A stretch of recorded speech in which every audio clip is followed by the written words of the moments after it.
விமான நிலைய அகதிகளாக விவசாயிகள் மாறிவிடக் கூடாது என்பதற்காக உயிரை பணயம் வைத்து போராடி கொண்டிருக்கக்கூடிய 3 ஆண்டுகளாக நிம்மதியாக தூங்க முடியாம சாப்பிட முடியாம தவிக்கக்கூடிய போராட்ட குழுவினர் நீட்டா ஒரு பிரஸ் ரிலீஸ் பண்ணியிருக்கிறாங்க. இவங்க கொடுத்திருக்க இந்த பிரஸ் ரிலீஸின் படி பல்வேறு உண்மைகள் இப்பதான் வெளில வருது.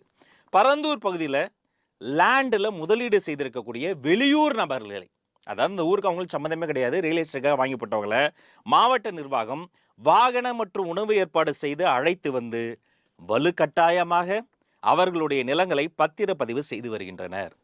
சோறு போட்டு வண்டி ஏற்பாடு பண்ணி டெம்போலா வச்சு கடத்திருக்கோம் பாஸ் அப்படிம்பாங்களே, அப்படி கடத்தி கொண்டு போய் லேண்டை ரிஜிஸ்டர் பண்ணியிருக்காங்க.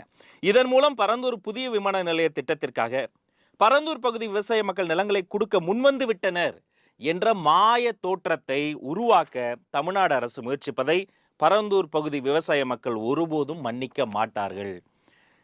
இதை விட உங்களை காரி துப்பவே முடியாது. தப்பு மேலே தப்பு பண்ணுறீங்க, அவங்க அடி வயிற்றில் அடிக்கிறீங்க, அவங்கள அவமானப்படுத்துறீங்க, நடக்காத ஒன்றை நடந்த மாதிரி சிறுமைப்படுத்துறீங்க. இதற்கு பல ஊடகங்கள் துணை போறீங்க. விவசாயிகளை ஜனநாயக படுகொலை செய்யும் தமிழ்நாடு அரசுக்கு போராட்டக் குழுவின் சார்பாக கடுமையான கண்டனத்தை தெரிவித்துக் கொள்கிறோம். உடனடியாக அனைத்து அரசியல் கட்சிகளின் துணையோடு மிகப்பெரிய போராட்டம் முன்னெடுக்கப்படும். விவசாய பொதுமக்கள் யாரும் அச்சப்பட வேண்டாம். நம்முடைய சட்ட போராட்டத்திற்கான முன்னெடுப்பு பணி ஒரு சில நாட்களில் துவங்கும் என்பதை தெரிவித்துக் கொள்கிறோம். அன்புடன் தலைவர் ஜி சுப்பிரமணியன் மற்றும் செயலாளர் மற்றும் போராட்ட குழுவினர்.